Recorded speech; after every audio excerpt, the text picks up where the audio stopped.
to point out areas of concern and challenges for the stakeholders to address their attention to. It is an occasion for the Reserve Bank to articulate its views on critical areas of interest.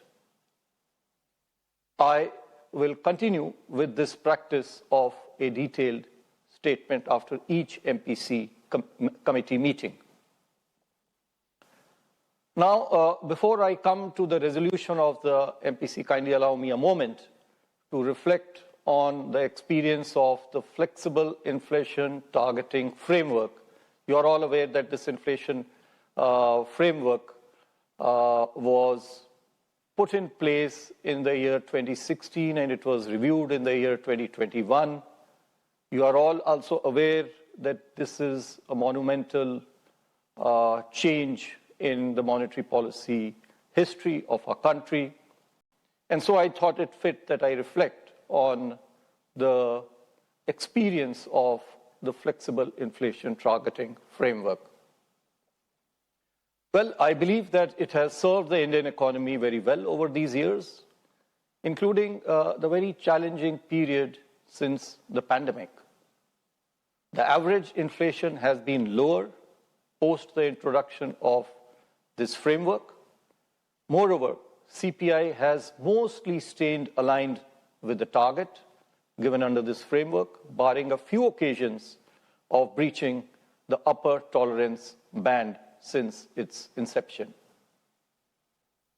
We in the Reserve Bank and the Monetary Policy Committee will continue to improve the macroeconomic outcomes in the best interest of the economy, using the flexibility which is embedded in the framework, while responding to the evolving growth inflation dynamics. Moreover, we will strive to further refine the building blocks of this framework by making advances in the use of new data, improving nowcasting and forecasting of key macroeconomic variables. We forecast, you are aware, growth, inflation, etc., because this is actually a forward-looking policy. And so we'll continue to do that and develop more robust models. On the regulatory front, I would like to mention, and especially there has been a lot of media attention with regard to some of the proposed regulatory changes pertaining to liquidity coverage ratio, expected credit loss framework for provisioning by banks, the prudential norms governing projects under implementation. We will continue to strengthen, rationalize, and refine the prudential and conduct-related framework. I think this is very important in the overall interest of our economy. The interest of the economy demands financial stability and consumer protection. Our mandate in the RBI is to enhance both of them.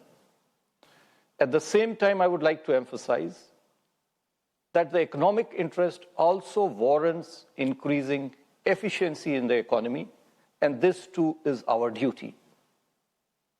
We recognize that just like there are no free lunches, regulation to enhance stability and consumer protection too is not devoid of costs. There are trade-offs between stability and efficiency. We will keep this trade-off in mind while formulating each and every regulation. It will be our attempt to strike the right balance, keeping in view the benefits and costs of regulation. I also want to reassure all stakeholders that we will continue with the consultative process which the RBI has been doing over the years in this regulation making. So that was the RBI governor addressing, and it was on he shared the new monetary policy. He also said that the average inflation has been low since COVID-19.